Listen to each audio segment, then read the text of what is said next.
Hello everyone. This lecture video is for open economy macroeconomics. Now, in an open economy, the countries are engaged with trade with the other countries. So, instead of having a closed economy where the residents are consuming the domestically produced goods, we have an international market so that a domestic country exports commodities to the other markets and it imports commodities from the international market. So that is why the market is widened, and at the same time the problem faced by the residents will be manifold. Instead of having a single currency, now the country will be facing a multi-currency system so that the foreign exchange market becomes very important. So the rates in which one currency will be converted into other, how much will be exported, how much will be imported, how international capital will be flowing in and flowing out, how the policies will be taken to maintain equilibrium in the balance of trade, so on, will be the most important considerations for the countries in question. Therefore, in the open economy, there are many different problems that we face. In an open economy, therefore, the record of the transactions are very important for the open economy in question. So now, no longer the economy is closed and the activities are restricted to the domestic territories. So therefore, there will be many different participants in the market. There may be traders, exporters and importers who will be selling their commodities in the international market and importing the commodities from the international market. On the other hand, there will be the speculators who will be speculating with the foreign currencies, and there will be the other participants also who will be requiring the foreign currencies for many personal reasons. For example, I may be a tourist and suppose I want to go for any foreign tour. So for that, I'll be requiring foreign currency, I'll be purchasing services from the foreigners, and if the foreigners are coming into our economy, then we shall be selling the services to them. Moreover, capital might flow into the system or capital might flow out of the system. For example, I may be interested in purchasing a foreign currency denominated bond, a foreign currency denominated stock, or any kind of foreign asset. So in that case, capital will be flowing out of our economy. Similarly, a foreign country can purchase a domestically owned asset. So a foreigner might purchase a stock of our company. It might purchase a bond issued by our government. It might be interested in setting up any factories in our economy. So in that case, money will be, or capital will be, flowing into our economy. Moreover, there will be certain other entries also. There will be the government. So the government will be taking its position so as to maintain the balance of payment in equilibrium. So it will be selling its foreign currency reserves, or it will be purchasing some assets, it will be selling some assets, or it will be depleting or increasing its holding of different foreign currency reserves. Therefore, in an economy, there are so many transactions to record. So, we shall have to keep a record of all these transactions, and that is exactly what is done in the balance of payments. The balance of payment is a summary statement in which all the transactions of the resident of a nation with the residents of all other nations are recorded during a particular period of time, usually a calendar year.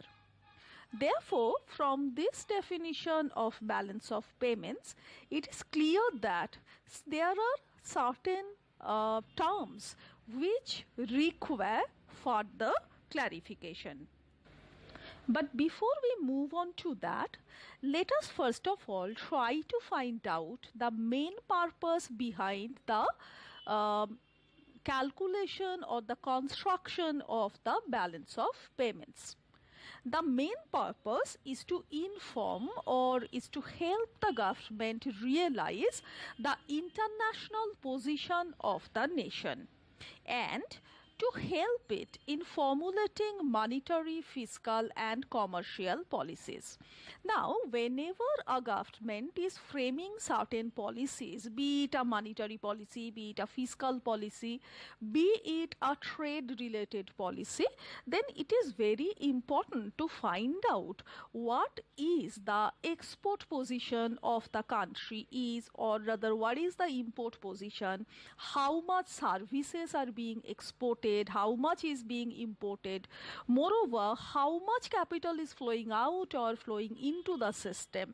So this will constitute the international position of the nation in the context of an open economy. So keeping all these in mind, the government will be framing the policy accordingly. So if the economy is in crisis, it will try to ease out the situation.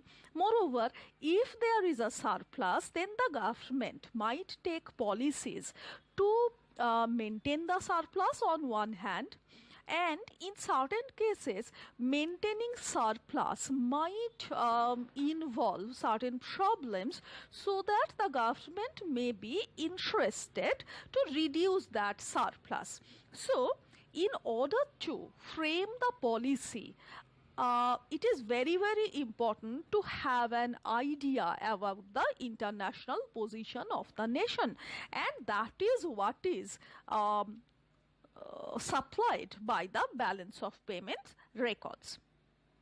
Now, not only the government, there are other agents or other entities in the economy too who will be requiring the information about the international positions. For example, there are the banks, the financial institutions. So they will be having their services in the international market. So they will be interested in the capital inflows and the capital outflows. Then there are the firms. They are producing the commodities and selling the commodities. So the exportations, importations, the foreign currency rates, these are all very important to them. Finally, there are traders or individuals, so who will be directly or indirectly involved in the international trade and finance. And if we consider the international transactions, the extent of international transaction in just one day, then it is actually in trillion US dollars. So given the large volume and size of the international transactions, it is of utmost importance to find out the international position of the country. This is exactly why the balance of payments record is so important. Now, the definition of the balance of payments discussed earlier requires some clarification. So there are certain terms used in the definition which requires further clarification. So first of all, it is a summary statement. So, if we consider the transactions made by an open economy, then there will be millions of transactions made by residents of one country with the rest of the world. All these transactions cannot occur individually in the balance of payments records. So, if it is done, then the things will be much more complicated. Therefore, there will be certain major categories and the transactions will be categorized under the major different heads. So, that is how the trade in goods, trade in services will be recorded. So, it is a summary statement. Only the net balance of each type of international capital flow will be included, and this is absolutely for the purpose of simplicity, because otherwise we cannot do with the enormous amount of transaction, enormous types of transactions that an open economy enters into. Moreover, it will include some transactions in which the residence of the foreign nation is directly not involved. For example, a nation's central bank might sell a portion of its foreign currency holding to the nation's commercial bank. Now, of course, it will be related to some open economy transaction, but there will be no individual residence is involved. The next important term that we are interested in is the international transaction.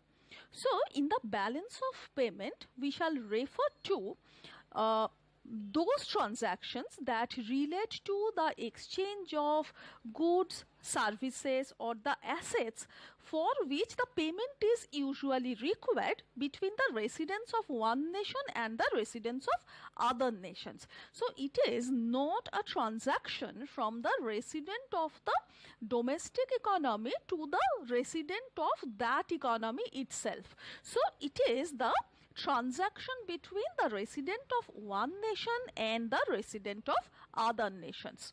So, gifts, certain other transfers are also included, but these are the unilateral transfers, so for which no payment is required. So, certain transactions will be there which will arise out of generosity, or it will arise out of affection, and there may be some other reasons for arising of these transactions. For example, suppose we have our relatives living abroad, and that person is sending us certain amount of money in the form of remittances. So, that is actually a one-way transfer. So, we need not make any payment for that. Countries often receive gifts, aids from the, not gifts actually, aids from the international organizations. So, if such international aids are received, then that will actually be requiring no payment in the reverse direction. So, there are two types of transactions. One transaction is such which will be involving a reverse payment or payment in the reverse direction, and there are certain transactions for which no payment will be required. So, bilateral transfers and the unilateral transfers. So, both types of transactions will be there in the international BOP records. Then, it is very important to have some idea about the resident. Who is a resident then? A resident is actually gives the residential status or the permanent residential status of an individual. Now, diplomats, military personnel, tourists, workers who temporarily migrate are residents of the nation in which they hold citizenship. Therefore, holding citizenship is very, very important. So, if a person goes abroad and after a certain point of time he or she acquires the citizenship, then the person will be treated as the resident of that particular nation. But until and unless you have the citizenship, you will no longer be treated as the resident of that country. Now, some individuals may have dual citizenship. So in that case, so it is actually a problem for the records. So so their transactions may be recorded from the country of origin. So if a person has dual citizenship of India and US, then if the individual is making some remittance to India, then it will be treated as some transfer, unilateral transfer in the context of US BOP as well as the Indian BOP. So these are the problematic things. Similarly, there are corporations, multinational corporations who have subsidiaries across the different markets. So a corporation is the resident of the nation in which it is incorporated. So if say for example a company, say ABC.Inc., any transnational corporation is incorporated in India, but it has foreign branches and subsidiaries in abroad. So this company will be a citizen of India, but its foreign branches and subsidiaries will not be citizen of India, right? So these are the distinctions that are arbitrary and that might often lead to difficulties. Moreover, there are certain international institutions, for example, the International Monetary Fund, World Bank. They are not the residents of the nation in which they are located. Moreover, the last thing in the definition is that balance of payments will be having a time dimension. So it is the flow of goods, services and assets between the residents of one nation with the residents of the other nation during a specific period of time, usually one calendar year. Now, you may have quarterly balance of payments also, but usually it is recorded and reported for one calendar year. And the currency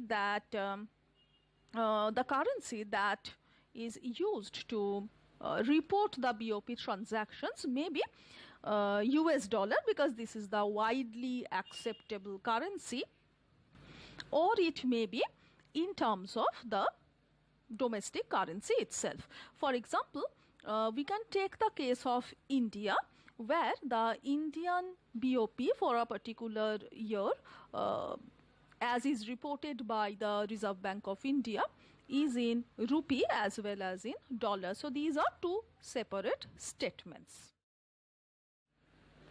Now we consider the balance of payment accounting principle.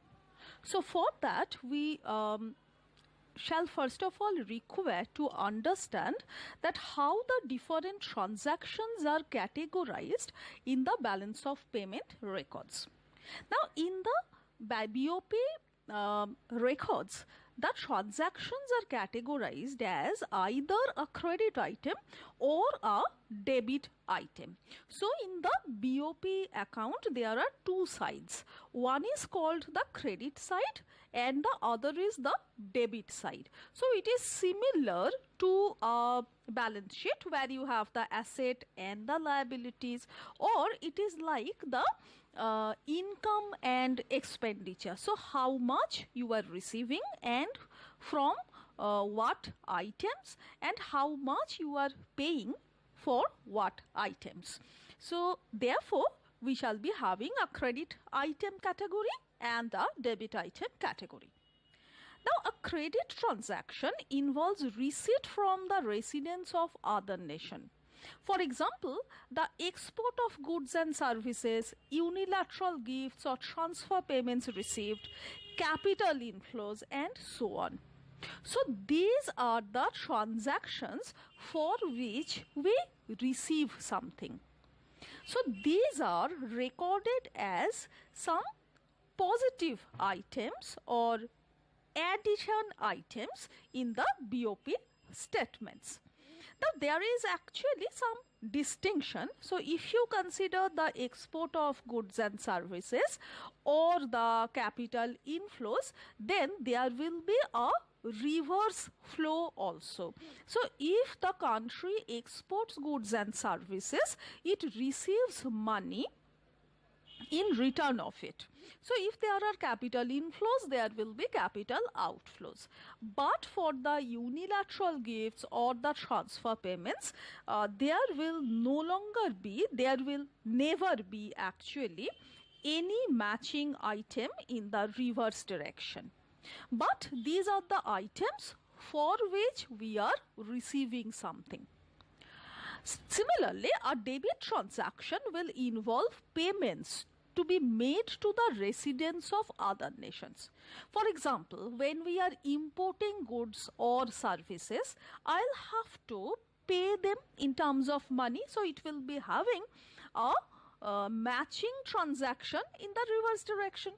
So, unilateral gifts or the transfer payments made. So, I am giving or I am sending some gifts to my relatives living abroad, or suppose the country is receiving certain aid from the international organizations, capital outflows. So, these are recorded as the debit items and they are recorded as items with a minus sign.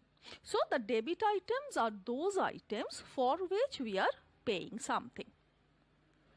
Now, let us make the concepts of capital inflow and the capital outflows clear, because these two concepts will be very, very important if we are to understand the principles of balance of payment accounting. Now, there are many different ways of measuring the capital inflows and the capital outflows. But here we shall be using one particular definition or one particular interpretation. First of all, let us define what is meant by the capital inflows. So, by capital inflow, we mean that the transactions by which the foreign asset increases in our nation or asset owned by the residents of our country or home country is reduced abroad. For example, a resident of Brazil purchases an Indian stock and they are paying for that. So, capital is flowing into our economy. Now, suppose an Indian citizen had a Brazilian stock earlier. Now, the citizen sells off the Brazilian stock, so that now the money is coming back into the Indian economy, so that these are capital inflows. So, capital inflows are credit items because they involve receipt from the foreigners or from the foreign country. So, when a Brazilian is purchasing an Indian stock, money, foreign money is coming into our economy, so they are making us some payment. Or when I am selling off a Brazilian stock, then money which was earlier locked in the Brazilian market is coming back to me. So, that is foreign capital inflow. So, just consider in the reverse way. So, what is the capital outflow? When the foreign asset decreases in the nation or the asset owned by the residents of the home country in abroad increases. So, when foreign asset decreases in the nation, then the capital is flowing out from the country. So, earlier suppose the Indian stock was owned by a Brazilian. So now they have sold off the stock and the money is flowing back into the Brazilian market. Now suppose an Indian is buying a Brazilian stock. So money is flowing out from the Indian market to the Brazilian market. So the capital outflows are debit items as they will involve receipt made to the foreigners. Now we come to the accounting method that is used to prepare the balance of payment records. This is called the double entry bookkeeping method. In the double entry bookkeeping method, each transaction is recorded twice, once as a credit item and once as a debit item of equal magnitude. So to start with, we shall have to find out whether the item is a credit item or a debit item. So if to start with the original item is a credit item, then there has to be a matching debit item. If the original item is a debit item, then we shall have to find out a matching credit item. The idea behind this is that each transaction has two sides. So if there is a physical flow on one hand, then there will be a monetary flow in the reverse way. For example, suppose a buyer purchases goods or services from a seller, then the buyer gets the goods or the service, whereas he or she pays money to the seller. So the seller, when he or she is selling goods or services, then the seller will be receiving a payment for that. That is also true for the financial capital also. So if I want to purchase a stock, then I'll be having that stock, but for that I'll have to pay the money. So in the double entry bookkeeping, we always try to find out a matching item for each and every item in the transaction. Now the matching item will be of reverse nature, opposite nature, but of equal magnitude. So a credit will be matched by a debit and the debit will be matched by an equivalent credit. So this matching credit or debit item will be found out or will be explained in terms of the financial capital inflows or capital outflows. So here we shall be using the concepts of capital inflows and capital outflows that we considered earlier. Let us now consider this analysis with the help of examples. To start with, let's assume that the Indian exporters of goods are exporting 300 rupee crores worth of export to the foreigners.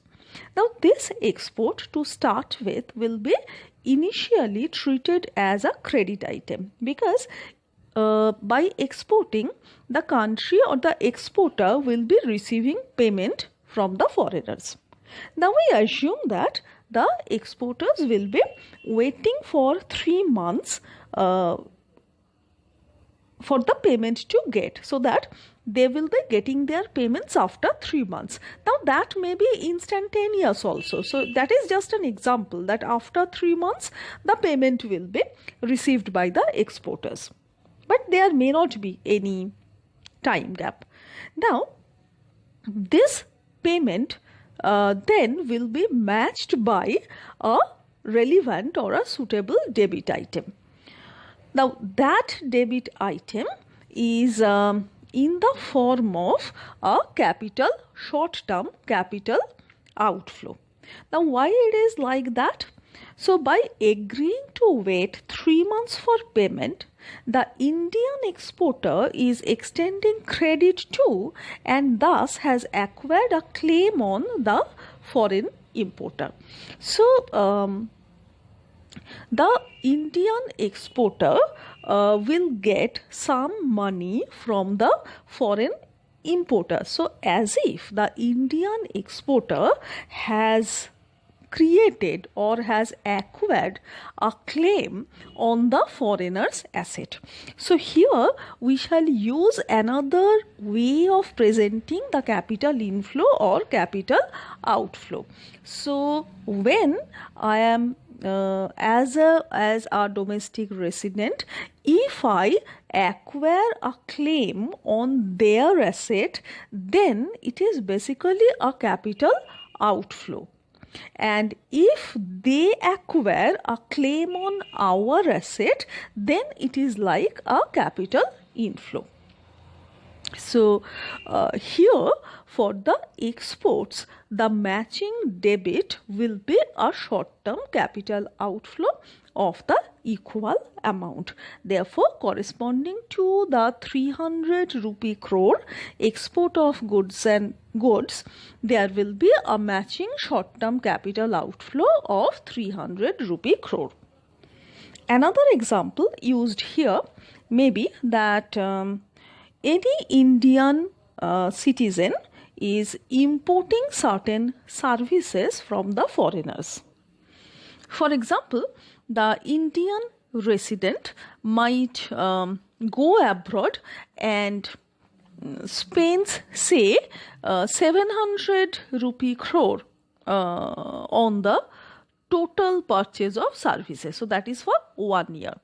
Now to start with, it's a debit item, because as the Indian importer is importing something, it may be goods, it may be services, but when something is imported, then initially money will be flowing out of the economy. To start with, thus it's a debit item. So now we shall have to find out the corresponding credit item or the matching credit item. Now, when I am importing something and paying the money, so why I am paying the money to the importer? To the exporter of the service in the foreign country. So the exporters somehow have acquired a claim on our asset by selling us the services. So that is why we are paying them a sum of money which is equal to the amount of import that we have made. So corresponding to import of services, there will be a matching short-term capital inflow. Why it should be a short-term capital inflow? Because the foreigners are having a claim on our assets. So as if they are having a claim. So why are we saying that? So we have imported, so we have paid money. Why we have paid money to them? Because they have a claim on our asset. Why they have a claim on our asset? Because they have sold us some services.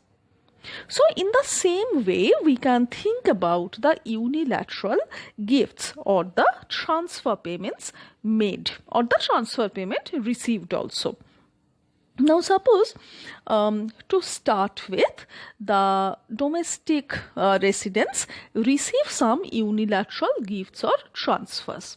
So to start with, it's a credit item because we are receiving the amount of money from the foreigners. So to start with, it's a credit item of 200 rupee crores. Now this is a unilateral transfer, so that in terms of money we cannot find out a matching debit item. So for that we once again need to have the concept of capital inflow or the capital outflow. Now we may think in this way. So we are receiving something in the form of gift or transfer. Then why are we receiving something from them? So logically, we are acquiring or we have acquired a claim on their asset. So as if we have a claim on their asset, so that they are paying us, or they are sending some gifts or transfers to us. Now what creates that claim? Because we have done nothing, we have not sold them any commodity or any services, so how could we acquire asset on their claim? So it may be out of generosity, or it may be out of affection or something like that. So out of that we are acquiring a claim on their asset, and they are paying us something. Now as we are acquiring a claim on their asset, so it should be treated as a short-term capital outflow. Therefore, corresponding to unilateral gifts or transfers, there will be a matching short-term capital outflow of equal magnitude. So here, since we have 200 rupee crore unilateral gifts or transfers, there will be a short-term capital outflow of 200 rupee crore. Now we think about a long-term capital outflow. So let's take an example of that. We suppose that an Indian resident buys a foreign stock for say 100, buys some foreign stock, so the total purchase is rupees 100 crores. Now when we purchase foreign stocks, then suppose we increase bank balances in the foreign countries, or we may increase the foreign bank balance in the domestic country, because since it's a foreign stock, we are paying in terms of the foreign currency. So when we purchase a foreign stock, then that increases our assets abroad. So as our assets increase abroad, so it is, to start with, a capital outflow. Now when we purchase a stock, then it is basically a long-term capital outflow. Therefore, purchasing a stock to start with is a debit item, because it measures the long-run capital outflow. So here in the table, to start with, it has been entered as a debit item. Now we shall have to find out the matching credit item.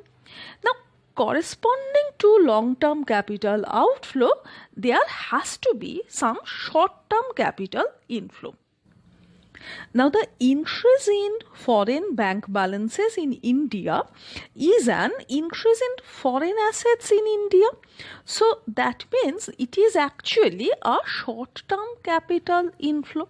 So when we purchase a foreign stock by increasing the foreign bank balances in the country, then that, to start with, that will be a debit item, and there will be a matching short-term capital inflow which will be recorded as a credit item. Now we consider the last item, that is a short-term capital inflow which is matched by a short-term capital outflow.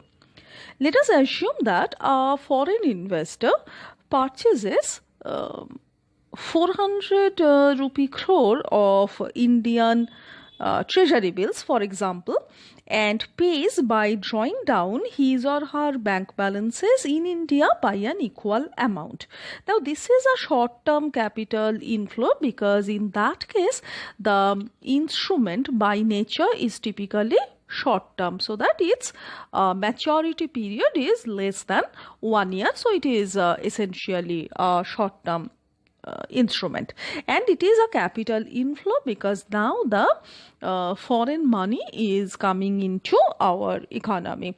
So matching to that, there has to be a debit item. So to start with, it's a credit item, but in order to match that, we should find out the debit item. Now where lies the debit item? The drawing down of the Indian bank balances by the foreigner is a reduction in the foreign assets in the Indian market. So this is a capital outflow from the Indian market, and it should be recorded as a short-term debit in the Indian balance of payments. So here both the entries will be the short-term capital for short-term capital inflow or short-term capital outflow. Now, one thing should be made clear that whenever we are talking about the matching items in terms of the capital inflows or outflows, they had to be short-term in nature. So either it's a short-term capital inflow or it's a short-term capital outflow, because this is an adjustment item and that takes place within 1 year. So that is why the matching items are always short term in nature. So now we can sum up and we can construct the balance of payment from here for the country. So we have the major heads like goods, so services, unilateral transfers, short-term capital and the long-term capital. So these are the major heads. Now in the context of goods, we shall be having the goods export and the goods import. Similarly, we shall be having services goods, services export and services import, and we shall be showing only the balance here. Similarly, for unilateral transfers made and received, the net short-term capital. So the short-term capital inflow and the short-term capital outflow. So the net of that. Similarly for the long-term capital. So it is the difference between the receipt and the payment. So from here we get that we have only here export of goods and worth is 300 rupee crore, of course. So we are just omitting the unit. So goods export only is there is no goods import. So that corresponding to goods there will be a credit of 300.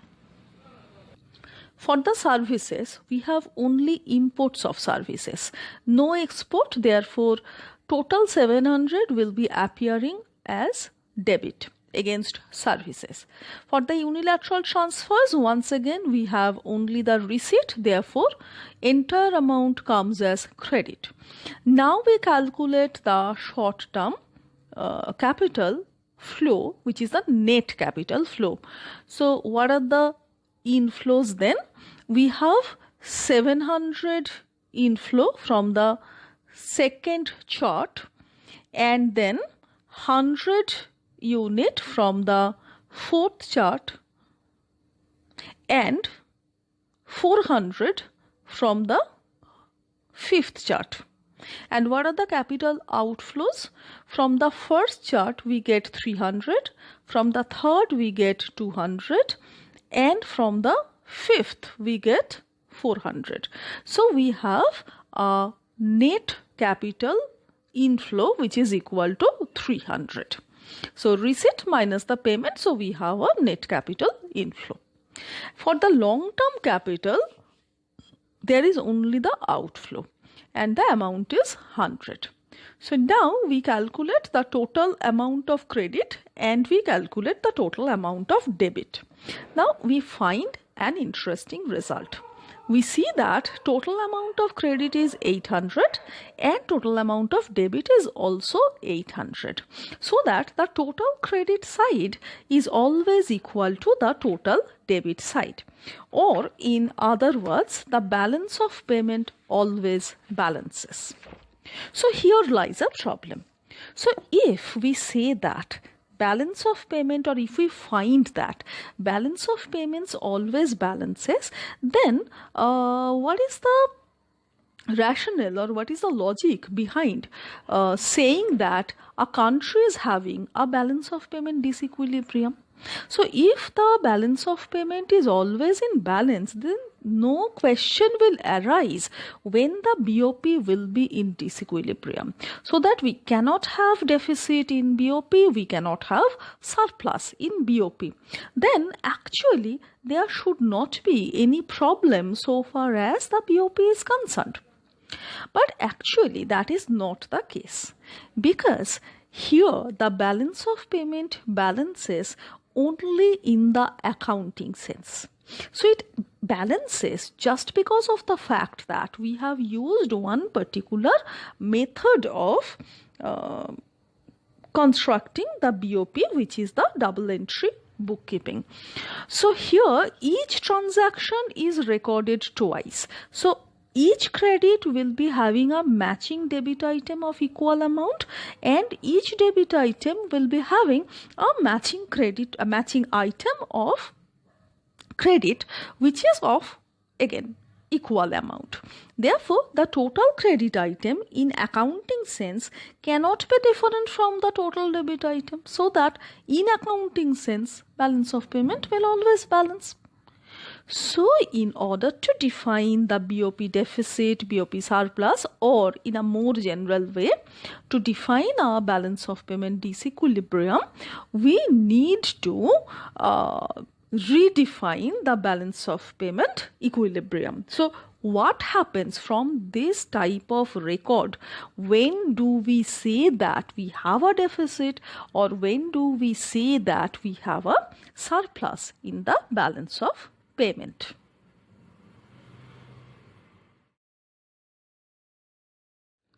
Let us now find out how could we define a disequilibrium in the balance of payment.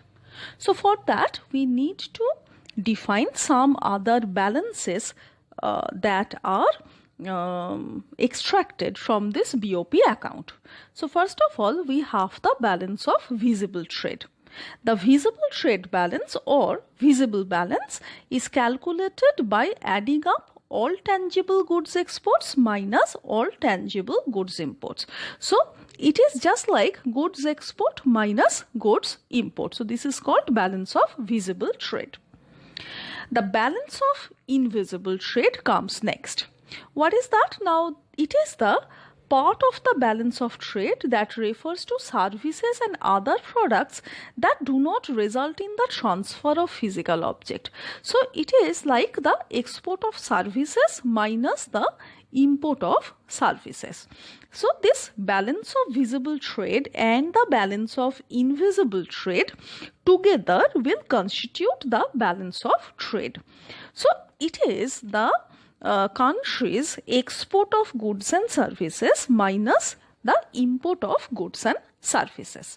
So it is often called the net export also. Now within that balance of trade we have two balances, balance of visible trade and the balance of invisible trade. Now suppose balance of trade is in equilibrium, so that balance of trade is equal to 0. Now that does not necessarily mean that the balance of visible trade as well as balance of invisible trade will be 0. Now balance of visible trade may be negative, but the balance of invisible trade may be positive, so that ultimately the sum will be equal to 0. Now this has often been the case of India. So in the Indian context, if you consider the plan periods, then you will find that often the balance of visible trade has been negative, but there has been surplus in the balance of invisible trade, so that the deficit in the balance of trade has been offset to some extent. Or often balance of invisible trade was so positive that it was actually happened during 1974-75 that the balance of invisible trade was actually more than the balance of visible trade, so that ultimately India had a positive balance of trade. Now similarly, suppose balance of trade is negative, but that does not once again mean that balance of visible trade is negative as well as balance of invisible trade is also negative. Balance of visible trade may be negative whereas invisible trade balance may be positive. So many combinations will be possible. So what I am trying to emphasize is that balance of visible trade may be positive, negative, 0. Invisible trade balance may be positive, negative, 0, and same will be the case of the balance of trade. Now, from this we get the concept of current account. Then this is a very important concept where we lump together all the transactions in the currently produced goods and services and the unilateral transfers. So in the current account, we have the balance of visible trade, balance of invisible trade, plus the balance of unilateral transfers. So that constitutes the current account. Now it is very, very important because it provides the link between a nation's international transactions and its national income. So it gives us the economic activity of an open economy because the current account is related to the currently produced goods and services, gifts and the transfers. Now once again, current account balance may be positive, negative or zero, and the constituents of it, the three balances, may be positive, negative or zero. Thus, in the current account, we club all the currently produced goods and services. So, we are left with the transactions in terms of the financial capital. Now, we make a distinction between the two types of entities in the market. The private residents who are making transactions in terms of capital, financial capital or physical capital, and the government who will be buying or selling foreign currencies and the securities. So now we distinguish between two types of account. One will be called the capital account, which is the changes in the domestic assets abroad and foreign assets in the domestic country other than the official reserve assets. So, what is the official reserve asset? It is the asset held by the government of a particular country. Now, apart from these assets that are held by the government, there will be certain other assets held by the private individuals. So they will be selling their assets, they will be purchasing assets in the foreign countries. So accordingly, there will be many different transactions taking place. So the transactions that are taking place in terms of the privately owned capital will be coming under the capital account. So once again, it will be positive, negative or zero and so on. Now, apart from this, there will be the government. Now, the government is holding some official reserve assets. So, what are these official reserve assets? The official reserve assets are assets denominated in the foreign currency that are readily available to and controlled by monetary authorities for meeting BOP problems, for intervening in the exchange markets to affect the currency exchange rate and for other related purposes. So, what are the examples of official reserve assets? So, gold bullion, gold accounts, some unallocated gold accounts, maybe reserve position in the IMF. So, each and every country will be having some reserve position with the IMF. So, depending on that reserve positions, the country is entitled to take loan out of the from the IMF. Apart from this, there are certain special drawing rights by virtue of which the country can get additional loans from IMF.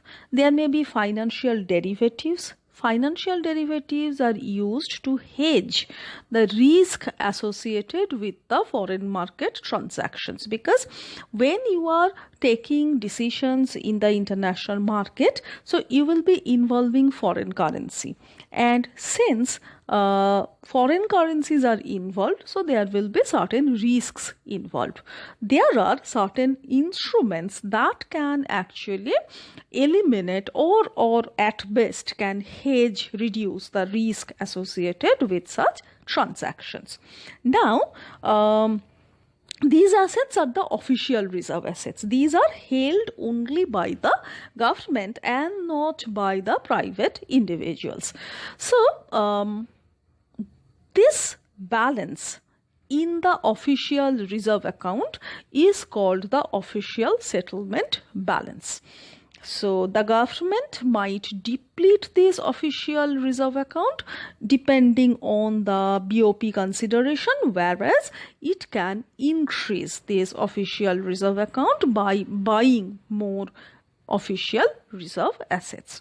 So this will be done in order to ease out the crisis conditions in an economy. So if there is some problem related to the external sector, then the government will be making some changes in the official settlement balance. The transactions in the current and capital account are further termed as autonomous transactions. So these transactions generate out of the profit or business motive of the individual players in the market. So these decisions are independent of the balance of payment considerations. Why do the exporters export? Because that is in their interest. Why the importers importing? Because they are keen to have the foreignly produced goods. So they are not interested in the welfare of the country. So these transactions in the private current and the capital account will be generating solely out of the individual objectives. So suppose I am purchasing a stock, a foreign stock, then that is out of my profit motive. So no government can persuade me to purchase a stock or sell a stock until and unless there is a policy. So these autonomous transactions are called above the line transactions. So now we draw a line in between the different types of transactions. So above the line will be the transactions made by the private individuals that arise because of or out of individual profit motive or individual business motive, and below the line will be the transactions done by the government officials. So this is the transaction made in the official reserve assets. So these transactions are below the line, they are made by the government, and then why they are actually made?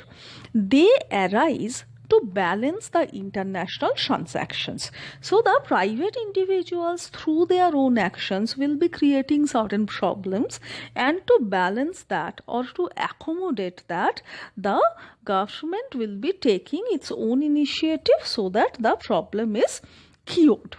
So that is why these transactions will be called below the line or accommodating transactions. So now we have different concepts such as the current account, private capital account, official reserve balance, and then we have the classification between accommodating and the autonomous transaction. So now we are in a position to define the BOP disequilibrium. So a country is in BOP deficit if the balance in current and private capital account is negative. So now we are having the balance in the autonomous account and the balance in the accommodating account. So a country has a BOP deficit if the private individuals have made a blunder. So that if there is a negative balance in the current plus capital account, or there is a negative balance in the autonomous transaction balance. There is an alternative way of saying that.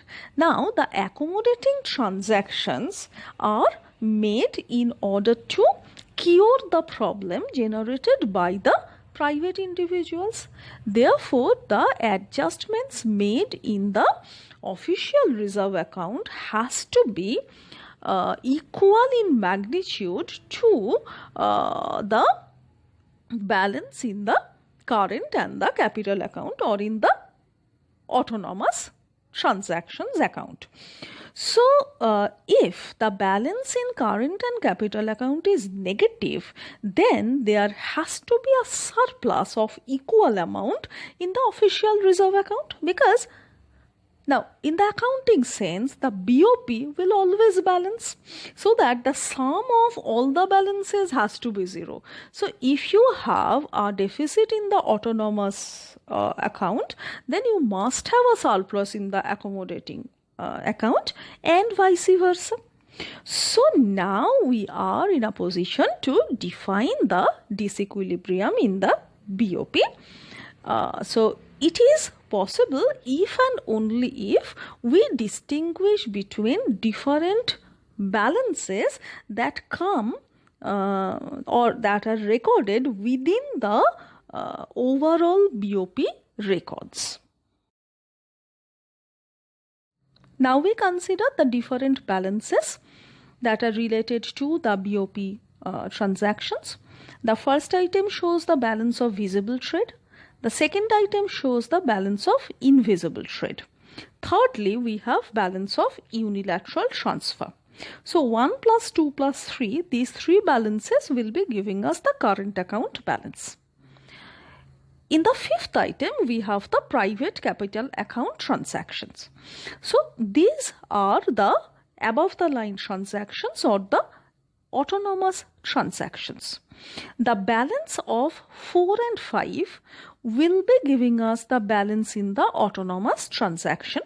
So if you have a surplus here, then you have a BOP surplus, and if you have a deficit here, then you have a BOP deficit. In the seventh item, we measure the official settlement balance, so which is below the line transaction or the accommodating transactions. So this balance will be just reverse of the balance of 4 and 5. So if you have a surplus in 6, you must have a deficit in 7, and vice versa. And finally, the balance of 6 and 7 is always 0, because balance of payment will always balance in the accounting sense. So that is how we can resolve the apparent paradox. Balance of payment will always balance, but still you can have balance of payment deficit or balance of payment surplus in a particular nation. Now we consider the major items of India's BOP in recent year. So this is the most recent record. So we have January to March 2020, which is the preliminary record, and then we have January to March 2019. So that is the past year's record, and along with that we have 2018 and 2019 BOP record. And this is measured in US dollar billion. But if we consider the detailed BOP record, then we can find that the US dollar billion BOP record is there, and along with there is another BOP record which will be measured in terms of the Indian rupee. So let us consider the January to March 2020 preliminary data. So we have the current account as well as the capital account and the financial account, and then we have the change in the reserve account. So in the capital account and financial account, we have both the private capital as well as the official settlement balances. So in the current account or for any other item, so we have the credit, and then we have the debit, and then the net position. So in the current account, we have the goods export and goods import, of which we have a separate account, which is the POL, the petroleum, oil and lubricant, which is one of the major import for the Indian economy. So we are just explaining one column. So for the current account, the credit is 157.1. So that is the current account credit, and the current account debit is 156.5. So that there is a small credit of 0.6 in the current account. So overall position is good, it's positive. Now, so far as goods are concerned, credit or exports are 76.5, whereas imports are more, so that we have a deficit in the goods account. Within that, we have a even negative balance in the POL account. So credits are much lower than the debit, so that imports are much higher than the exports so far as POL is concerned. So that we have a negative balance so far as the goods are concerned. Now, in the context of services, there is a more or less there is a huge balance. So that in the context of services, we have the credits exceeding the debits. Now, when we record the major items, there are two other items also. One is called the primary item and the other is called the secondary item. Now, the primary item of the BOP, as is given by IMF, it is the net amount is given by the receipts and payments of factor incomes actually. So it is the receipts and payments of employee compensation paid to the non-resident workers, investment income, so receipts and payments on direct investment, portfolio investment, other investment, receipts on the reserve assets, and so on. And so far as the secondary income is concerned, then there is the transfer payments. If we consider the secondary income for the Indian context, then we shall find that the transfers are much greater than the transfer payments, so that there is a huge surplus in the secondary income account. So that actually is saving Indian economy to some extent, whereas in the context of primary income we can find a deficit, so that in terms of factor income the payments are more than the receipts. And so far as the changes in the reserve balance is concerned, there is a negative change in the reserve balance, so that the reserve balance are actually being depleted. Now this has to be the case because there is a surplus in the autonomous accounting balances. So that is how we can define the balance of payment disequilibrium in the Indian context for the more recent years. So in that way we can analyze the BOP surplus or BOP deficit in the different countries.